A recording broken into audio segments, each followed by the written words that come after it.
ஸ்டாலின் அவருடைய குடும்பம் நடத்துகிற சன்ஷைன் பள்ளி உட்பட தமிழ்நாட்டில் பல நூற்றுக்கணக்கான திராவிட முன்னேற்ற கழகம் மற்றும் மற்ற அரசியல்வாதிகள் நடத்துகிற பள்ளிகள் எல்லாமே நீங்கள் சொல்கிற பாரத்தை குழந்தைங்கள ஏற்றி வச்சிருக்கிறாங்க. அந்த பாரத்தை இறக்க வேண்டியது அவங்களோட அது கடமை இல்லையா? தனியார் பள்ளிகள் அப்படின்னு கூட நம்ம அதை பாத்திர முடியும் அப்போ சார். ஆனா நீங்க அரசாங்கம் அப்ப நடத்தக்கூடிய நீங்க பள்ளிகள்ல என்ன சொன்ன ஹிந்திங்கிறது தனியார் நடத்துகிற பள்ளிகள்லாம் 3 மொழி கத்துக்கலாம். அரசு பள்ளிகள் கத்துக்கூடாது. இல்ல சார். தனியார் நடத்துகிற தனியார் பள்ளிகள்ல 3 மொழிகள் இருக்குன்னா பேரண்ட்ஸ் வந்து அதை அக்செப்ட் பண்ணிக்கிறாங்க, ஒரு நிமிஷம் ஏத்துக்கிறாங்க. இருங்க, அவசரப்படாது. எந்த ஒரு பெற்றோரும் அரசு பள்ளிகளில் படிக்கக்கூடிய குழந்தைகளுடைய பெற்றோரும் எங்களுக்கு 3வது மொழி வேண்டாம் என்று சொல்லவில்லை. நீங்கள் கற்றுத்தரவில்லை, அவர்கள் கற்றுக்கொள்ளவில்லை.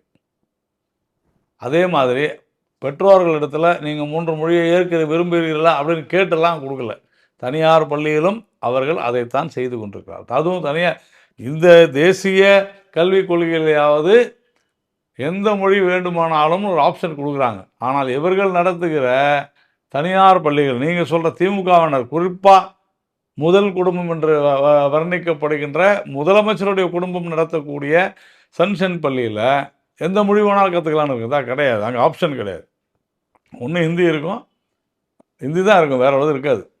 சரியா? அப்போது நீங்கள் தனியார் பள்ளினா நீங்கள் அப்போ பணம் படைத்தவர்கள்னு சொல்ல வரீங்களா?